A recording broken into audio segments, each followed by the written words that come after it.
up, everyone? Marc Lobliner, tigerfitness.com, and now the fake news. As Norm Macdonald said when he was on Saturday Night Live. So, just browsing the interwebs, I'm tagged in this. And this is actually on the New York Post, and it is a study. And I'd love to read this article. You might be eating an artery-damaging amount of protein for breakfast. New study warns. Clickbait title by the author Brooke Steinberg. Okay, anyway, before we get started, MTS Nutrition Immortal, the multivitamin pack that everybody needs, just $1 a day. Everything you need. Look at all those ingredients. Here's how it looks.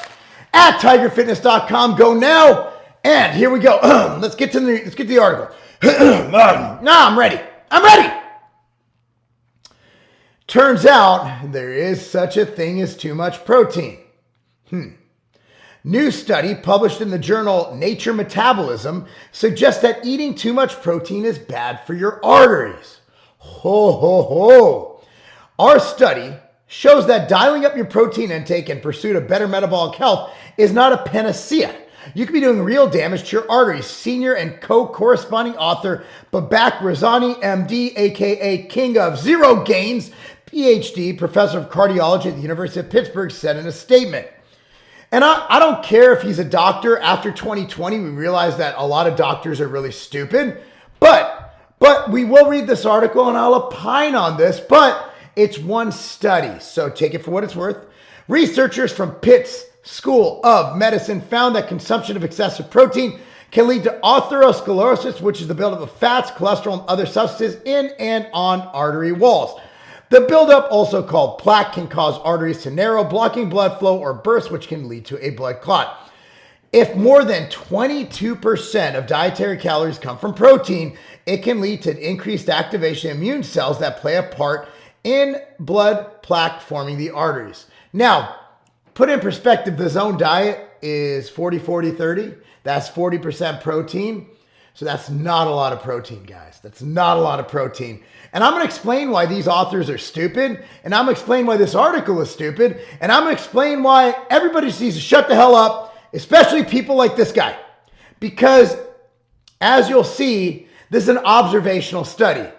As we've seen with the protein studies demonstrating their safety, as published by the International Society of Sport Nutrition, doctors such as Alan Aragon, I believe Schoenfeld, Jose Antonio, Doug Kalman.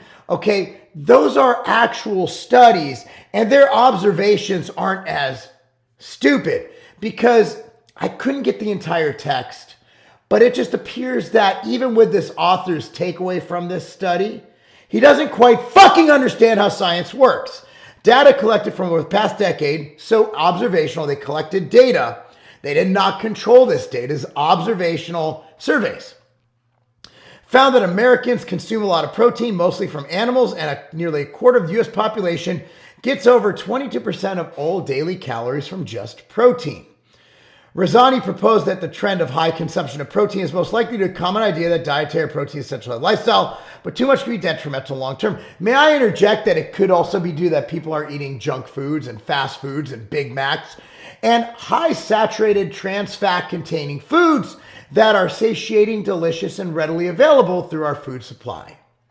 According to National Institutes of Health, to maintain weight, women should eat 2,000 calories per day on average, and men should eat 2,500 calories per day, which I don't agree with. I think women tend to be much less, probably 1,500. Therefore, on average, if women consume more than 440 calories of protein and men consume more than 550 calories of protein, there could be a risk of causing damage to the arteries. There is no data that backs this up other than observational bullshit data, which is using people who have a high protein consumption due to their protein of highly palatable, high-fat processed foods that happen to be meat-based that contain protein, that are, fried chicken, right? Like that shit you buy in the box in the freezer section. Therefore, on average, I already read that, this would equate to just about 6 ounces of steak or double the recommended 3-ounce portion. 3 ounces of steak, that's like 2 bites. Everybody wants you to be fucking sarcopenic nowadays. Jeez, that means you might be consuming an artery-damaging amount of protein before getting lunch. 2 eggs and 4 slices of bacon and a Greek yogurt exceeds 400 calories. Time out. First of all, that's a fat-based diet. Eggs are a basically a fatty food that contains a good amount of protein. Eggs have a lot of fat. 5 grams per egg. We're only getting 7 grams of protein. Okay? Absolutely insane. 4 slices of bacon? Bacon? Those are the food choice? Yeah, of course those are fucking food choices. Those are fat-based foods that contain protein. And Greek yogurt. How the fuck did Greek yogurt get brought into this conversation? Foods considered to be high in protein includes eggs, meat, fish, and lentils. Oh yeah. So now you're saying that lentils are going to cause atherosclerosis. Okay. Either the author's stupid, the person who conducted the study is stupid, or everybody's just fucking stupid now.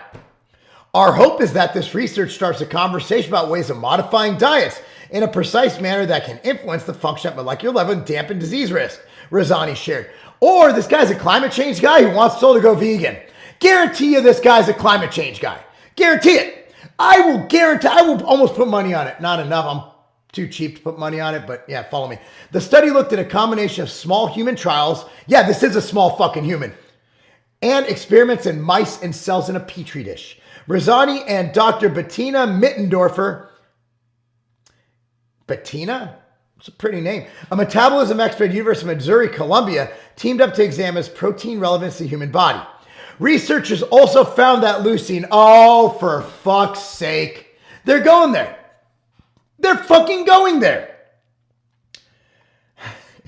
An essential amino acid nutrient-based signal to activate protein synthesis is primarily responsible for abnormal macrophage, which is the activation of white blood cells and a risk of atherosclerosis.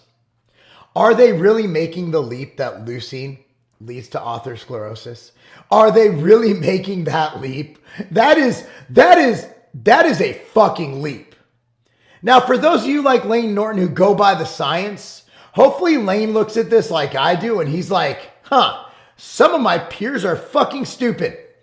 We also have shown in our mechanistic studies that amino acids, which are really the building blocks of protein, can trigger disease through specific signaling mechanisms, then also alter the metabolism of these cells. For instance, small immune cells in the vasculature called macrophages can trigger the development of atherosclerosis.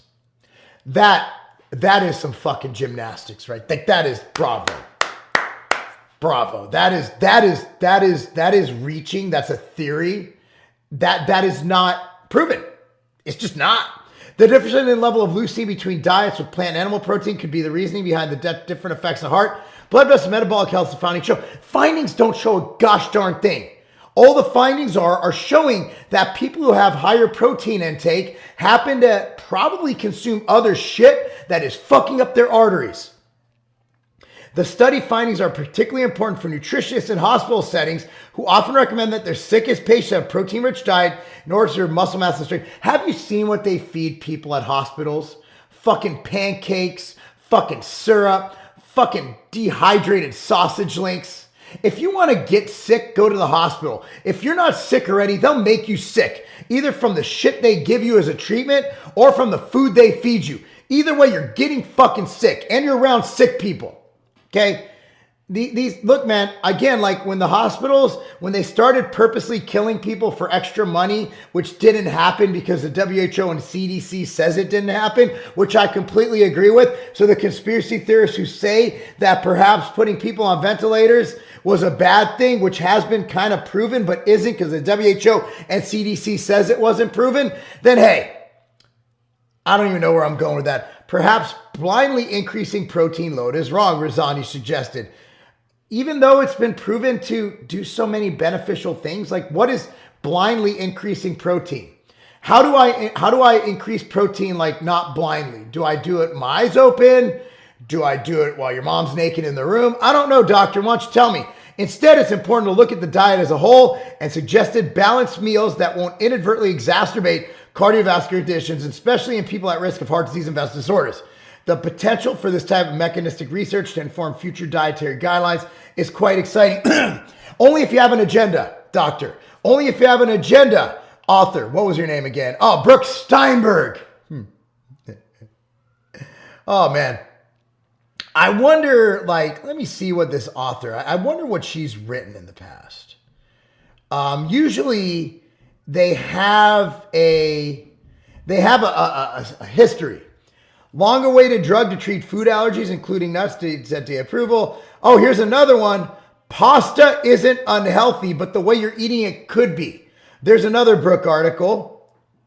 Oh, here's another one. Kourtney Kardashian's Kama Sutra gives 12 positions to cuddle.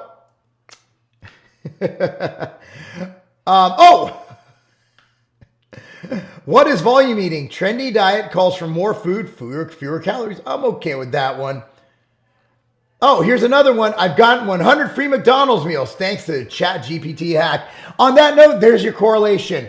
McDonald's and high protein, highly palatable, ultra processed foods that contain protein, that's your culprit. Guys, this study's bullshit. Again, like old studies, put it in your, hold on. Wow. Allergies, obviously from a high protein diet. Put this in your arsenal, right? Put this in your bank. Have it, read it, use it. But just look at the other studies before using this as gospel. Anyway, with that being said, there's a lot of studies that are really good on ingredients in here. For this, we love studies. And you know what else we love? tigerfitness.com. Please go there and support your boy. And even if you don't like our brands, like I don't like MTS Nutrition. That's really sad. I don't like the Outright Bar. That just means you're a communist. Then go buy other brands. We got Axe and Sledge. We got Cage Muscle. We got Muscle Tech. We got Core Nutritionals. And we got one more thing. And that's how we close out every video with, that's not a game. I have this craving for this amazing protein shake. I'm at Sprouts right now. I'm going to pick up all the ingredients, show you what I'm going to get. Number one ingredient, might not have expected this, is these dates. Medjool dates. I'm gonna get a whole pack of these. Next up, bananas. Look at that price, 69 cents a pound for organic. I'm gonna get a whole bunch of these. Next up is almond milk. I've heard good things about this almond milk. Oh man, they got the best stuff here at Sprouts. Next up, I need almond butter. Ha! Might as well get the Sprouts brand right here. Only the best. Almost there. We need some cinnamon. Oh, got some Sprouts organic cinnamon powder right in the basket. Final ingredient, baby. And the most important ingredient, save the best for last. Sprout carries the best. That's why we got to go with the best. We're going to go with Madagascar Vanilla Planta. Look at this. We got 3 flavors to choose from, but today I got a craving for this Madagascar Vanilla Planta right in the basket. Let's go check out. Let's blend this thing up. Y'all ready for this plant-based vanilla date nana shake? Start out with the most important ingredient, that there, Ambrosia Planta. I wish y'all could smell this. It smells so good. We're going to add in 30 grams of banana and 3 pitted dates. Then we're gonna add in a tablespoon of almond butter, half a teaspoon of that there cinnamon. Next up, that milk.